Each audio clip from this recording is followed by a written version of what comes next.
Welcome to the Social Housing Podcast from Voicescape, the only podcast dedicated to helping social landlords build sustainable tenancies. During this series of podcasts, we'll be speaking to leaders from the social housing sector and beyond, hopefully challenging the status quo a little bit, and also stimulating discussion around how technology can be better utilised to help build sustainable tenancies. I'm your host, John Doyle, the Chief Exec and founder of Voicescape.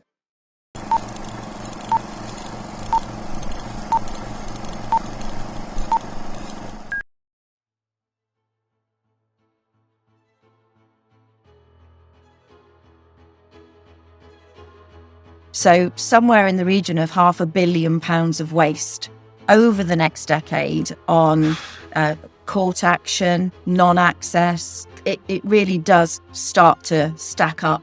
I don't know, if I was to hazard a guess in the next 12 months, I think it's quite likely we will see 5-year inspect and test come in for electrical safety as well on the EICRs. So you're going to be adding to that all the time in terms of, having to get into people's homes.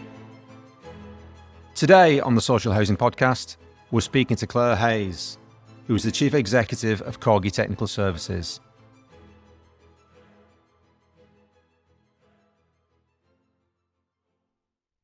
Hi Claire. Anybody who's ever met you or heard you speak will have been impressed by how enthusiastic you are as Chief Executive at Corgi.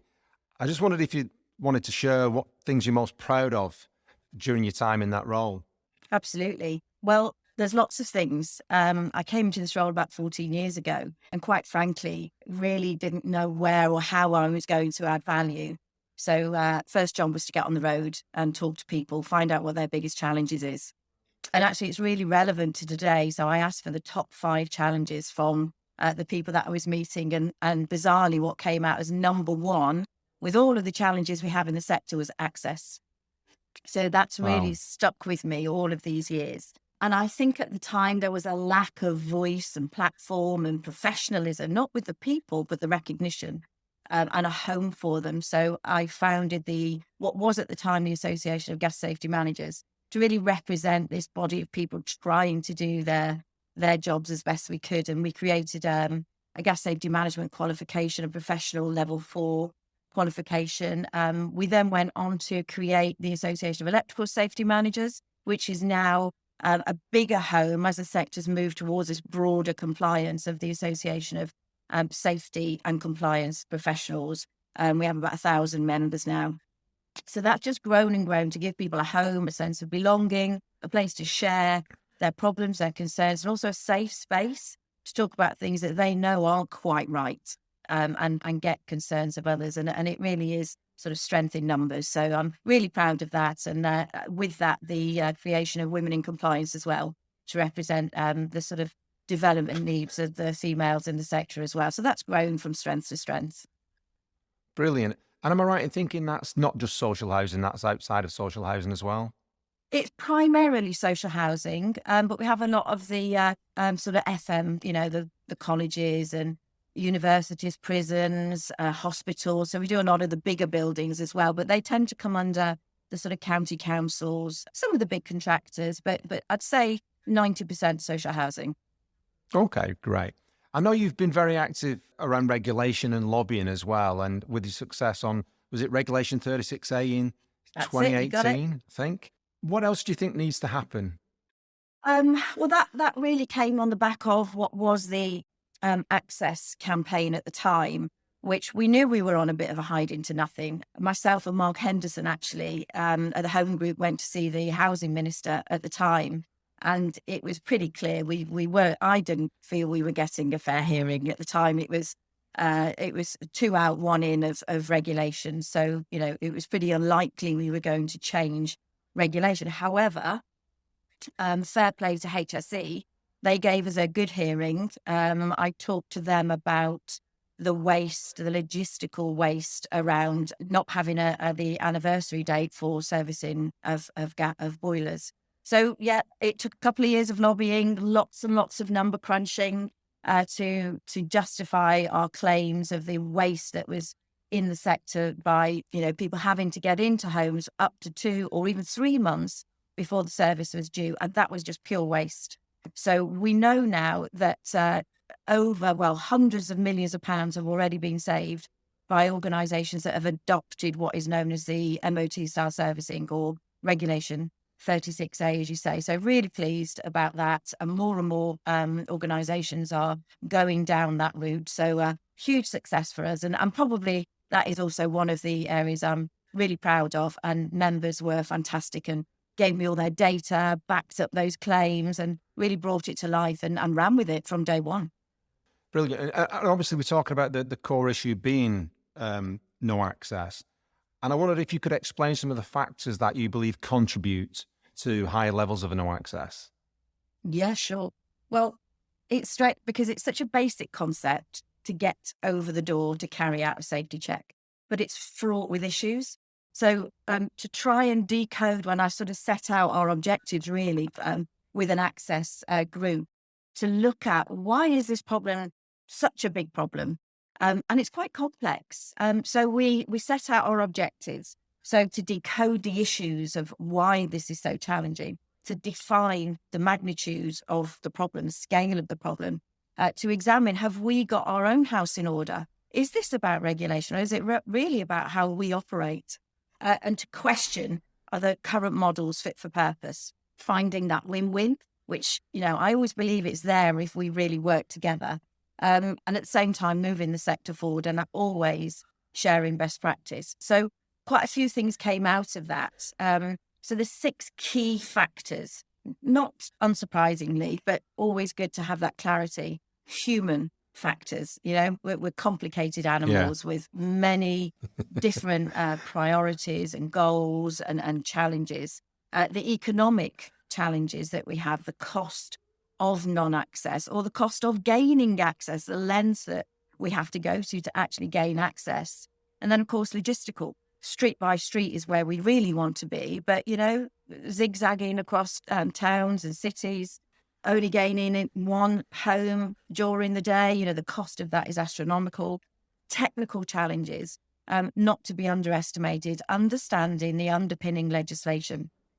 And bizarrely, that's interwoven with this. There's 4 areas of law that cross over access: contract law, civil law, criminal law, human rights, HSE regulations. Wow. There's no case law, and there's no statute that's clear on what reasonable steps is. Adding to that, the political will, the political drive, the challenges that organisations have internally are, they're just growing. It's a multiple-headed beast that we're dealing with. And then legal, the judiciary, that they are fragmented.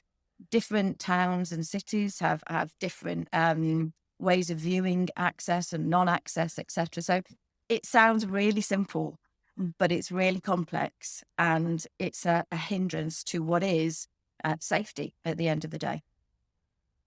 Yeah, I think that is very, very important point there, Claire. I mean, it sounds like an absolute minefield, and obviously, without, I suppose, using it for capital gain, but the Grenfell crisis brought building safety front and centre for everybody.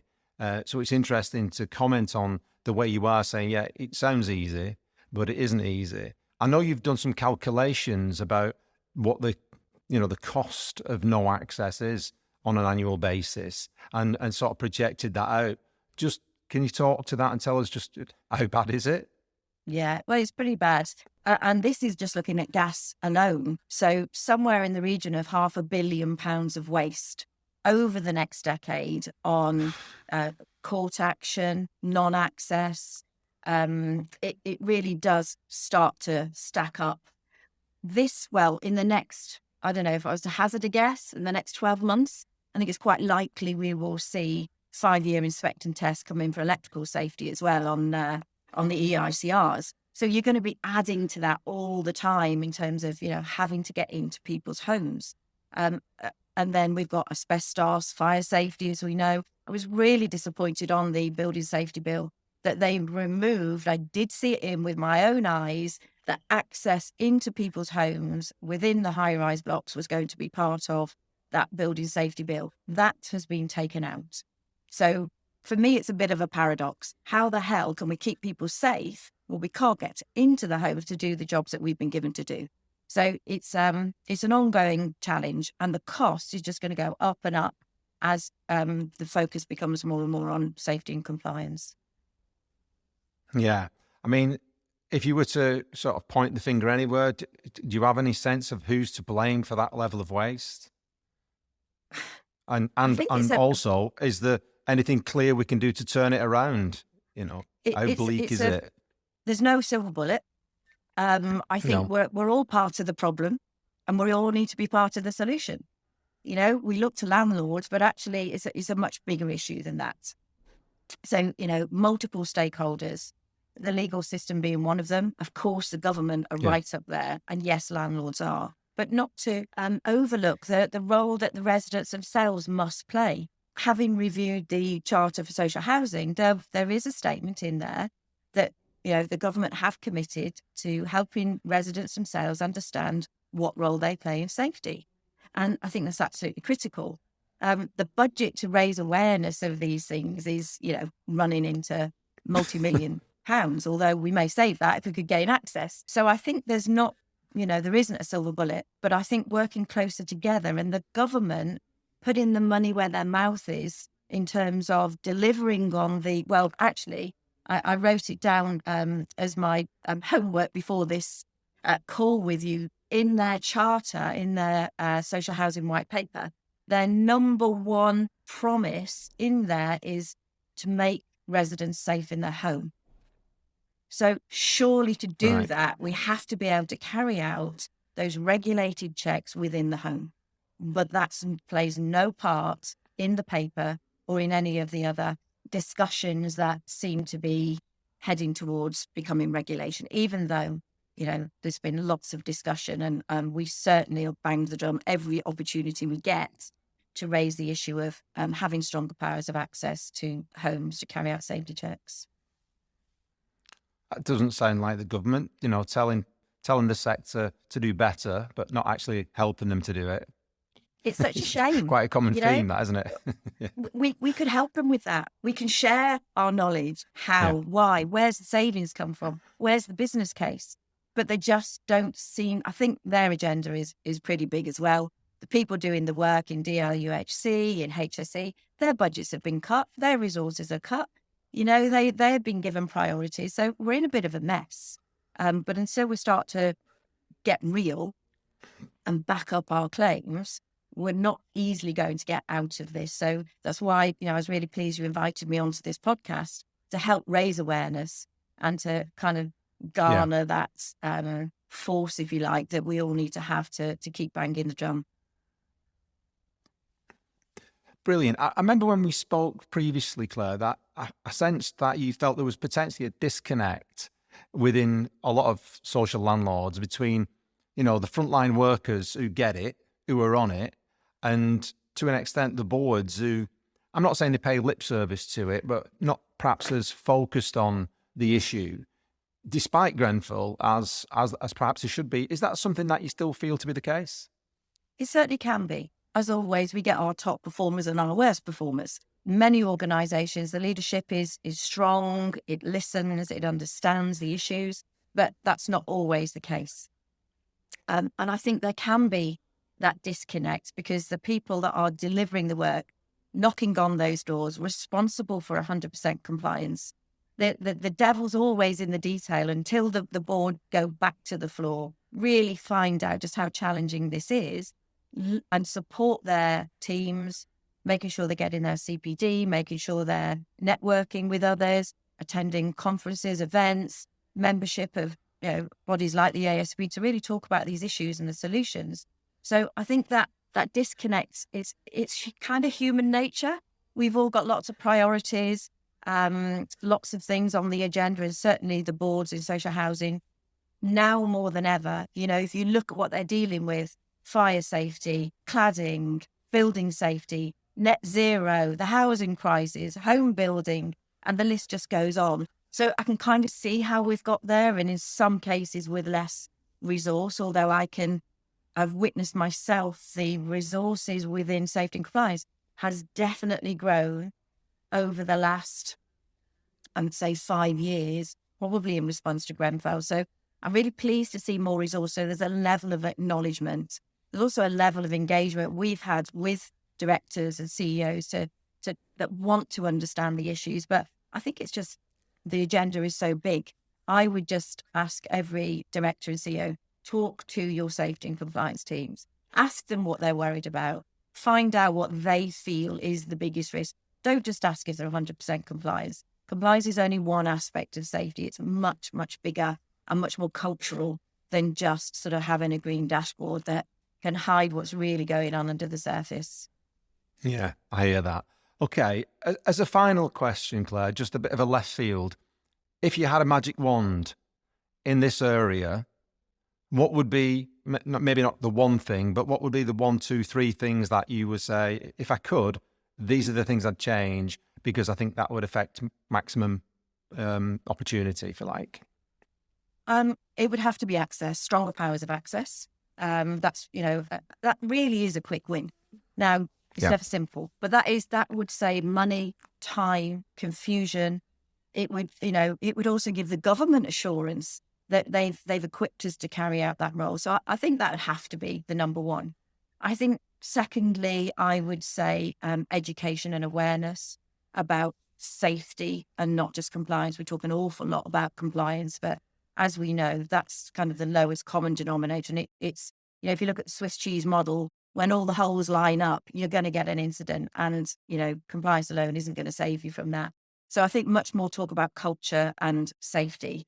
And then I think for the government to just get real and to listen to people that know, not the same old people saying the same old things. They really need to get down and dirty and start to understand what's going on within the communities, within society, and talk to people like our members that know these people. They know the challenges, they understand the vulnerabilities, the issues around hoarding, the fact that they're not going to be able to do any ICR because, there's a hoarder in there and there's vulnerabilities and issues and they can't get round the house.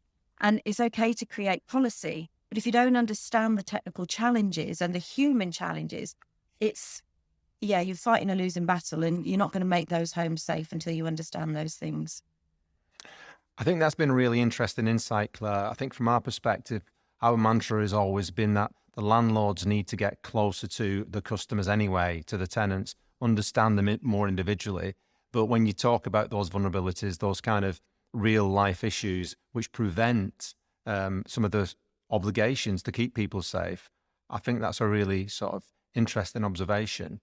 I think overall it's been fantastic speaking to you, Claire, that the issue of building safety, and I like what you're saying, it's not just compliance, it's much more than compliance. And I think that's a message that we have to get out there far and wide. And I'd like to just thank you for your input into the podcast today. Oh, it's been lovely. Thanks for the opportunity, John. Really appreciate it.